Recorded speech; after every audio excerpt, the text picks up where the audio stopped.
شیخ شہاب الدین سہروردی رحمۃ اللہ تعالی علیہ، آپ اپنے وقت کے بہت بڑے صوفی بزرگ ہیں، اور آپ حضرت خواجہ بہاؤالدین زکریا ملتانی رحمۃ اللہ تعالی علیہ کے پیر و مرشد بھی ہیں۔ قربان جاؤں جی اس دور پہ جب پیر بھی سونے تھے اور مرید بھی سونے تھے، تو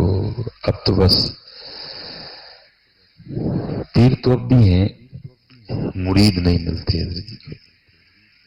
مریدی کیا ہے ہماری جانے بلا حضرت، تو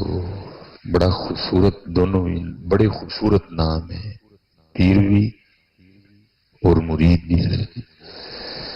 شیخ شہاب الدین سہروردی رحمۃ اللہ تعالی علیہ فرماتے ہیں، جب اللہ کسی سے دوستی کا ارادہ رکھتا ہے نا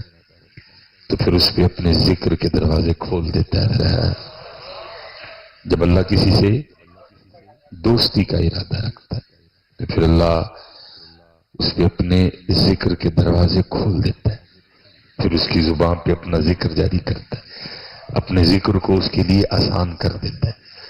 اس کو اپنے ذکر میں لذت عطا کر دیتا ہے۔ دیکھیں جب لذت ہی نہیں آئے گی تو پھر کون کر، اللہ پھر اس کے لیے نا اپنے ذکر کے دروازے کھولتا ہے۔ اللہ حضرت جی ہمارے یہاں مزاج بالکل الٹ ہے،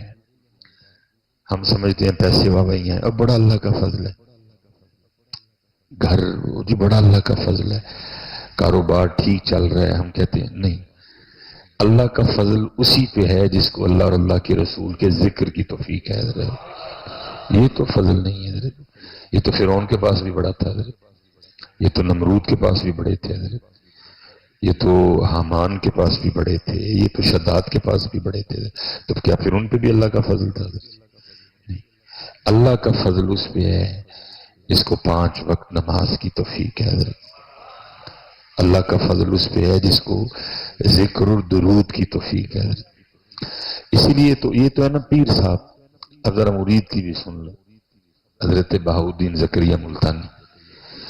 لکھا جب حضرت کا وصال ہو گیا نا تو وصال کے بعد کسی نے خواب میں آپ کی زیارت کی، کرم ہوا کسی پہ،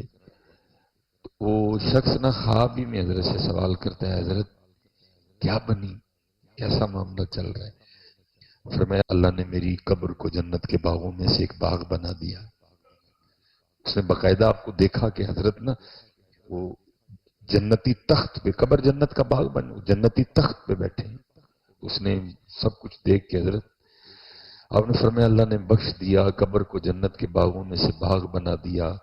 مجھے جنتی لباس عطا کیا، جنتی پوشاک عطا کی، جنتی ختام عطا کیے،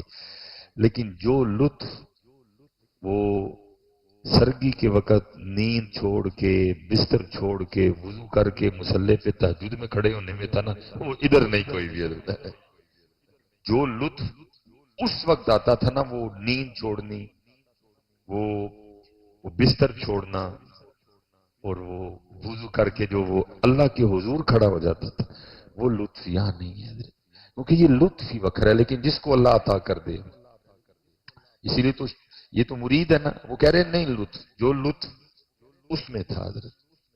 اس میں وہ لطف نہیں، اسی لیے تو پھر پیر کیا فرماتے اللہ جس سے دوستی کا ارادہ رکھتا ہے تو پھر اس کی ابتدا کس سے کرتا ہے، اس کے لیے اپنے ذکر کے دروازے کھول دیتا ہے حضرت۔ یہ ابتدا ہوتی ہے حضرت، اس کے لیے اپنے ذکر کے دروازے کھولتا ہے، یہ دوستی کی ابتدا ہے۔ جس کو اللہ کے ذکر کی توفیق ہے نا، سمجھو یہ دوستی کی ابتدا ہو چکی ہے حضرت، یہ اللہ کا فضل ہے بھائی، اس میں یہ دوستی کی ابتدا ہوئی ہے۔ اب آگے آپ کا کام ہے کہ آپ ابتدا کو انتہا تک کیسے لے کے جاتے ہیں۔ اس نے تو ابتدا کر دی، اس نے آپ کو اپنے ذکر کی توفیق دے دی، اب آگے میرا کام ہے حضرت کہ میں آگے پھر کیا کرتا ہوں حضرت۔ لیکن اکثر و بیشتر حضرت اسی طرح ہی ہوتا ہے کہ کچھ صحبت نہ ہونے کی وجہ سے، کچھ علم دین نہ ہونے کی وجہ سے وہ پھر بندہ نہ اتھے ہی، اور صوفیاں نو تے پیندا بھی بڑا نا شیطان حضرت، وہ نہیں ان کو آگے جانے دیتا حضرت۔ جتنے صوفی ہیں نا ان کو تو پڑھتا ہے، دبا کے پڑھتا ہے حضرت، کیونکہ میں نے پچھلے جمعے ادھر بھی عرض کی، کیونکہ بھائی چور نے تو ادھر ہی آنا نا جدھر کچھ ہے، اب جدھر ہے ہی کچھ نہیں تو اس نے کیا کرنے جانا ہے ادھر ادھر، جدھر ذکر ہے، جدھر نماز ہے، جدھر داڑھی ہے، جدھر پگ ہے، جدھر درود ہے، اس نے تو ادھر ہی چوری کرنے آنا ہے۔ اب جدھر ہے ہی کچھ نہیں، نہ نماز ہے، نہ ذکر ہے، نہ روزہ ہے، نہ فکر ہے، نہ تقوی ہے، نہ حلال ہے، اس نے ادھر کیا کرنے جانا ہے؟ وہ تو ادھر ہی آئے گا کہ جیسے احباب اکثر و بیشتر علماء سے پوچھتے ہیں، ہمیں بھی لوگ پوچھتے ہیں جی نماز میں خیال بڑا آتا ہے، تو بھائی وہ تو آنے ہی آنے ہیں، وہ کب آپ کو اللہ سے لو لگانے دے گا؟ اس نے تو پوری کوشش کرنی ہے کہ آپ کی ساری نماز ہی خیالوں کی نظر ہو جائے۔ مجھے لکھا ہے، روایت کا مفہوم ہے کہ کچھ یہودی نبی پاک علیہ السلام کی بارگاہ میں آئے اور آ کے کہنے لگے جی ہمارا دین سچا ہے، مفہوم ہے، منون نہیں ہے، آپ کا نہیں سچا۔ آپ نے فرمایا کیسے؟ جی ہم جب عبادت کرتے ہیں تو ہمیں تو کوئی وسوسے نہیں آتے، اور آپ کے جو اصحاب ہیں وہ اکثر و بیشتر آ کے وہ وسوسوں کے حوالے سے آپ کو پوچھتے ہیں۔ تو آپ نے فرمایا یہ تو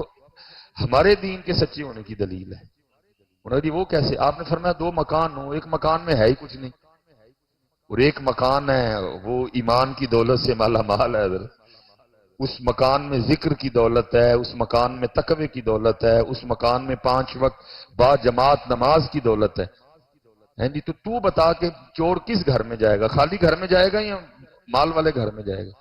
وہ آگے سے کہنے لگے جی ظاہر ہے جس گھر میں مال ہے چور تو ادھر ہی جائے گا۔ تو آپ نے فرمایا ادھر بھی اسی طرح ہے، تم سے تو وہ بری ہے، تمہارے پاس تو ہے ہی کچھ نہیں، نہ تمہارے پاس ایمان ہے، نہ تمہارے پاس خدا ہے، نہ تمہارے پاس تقوی ہے، یہ سارا کچھ تو میرے اصحاب کے پاس ہے، اس لیے وہ ادھر آ کے زور لگاتا ہے۔ اس نے پورا زور مارنا ہے، ضرور مارتا ہے ادھر، کیونکہ صحبت نہیں، باقی ہر چیز کے لیے ہم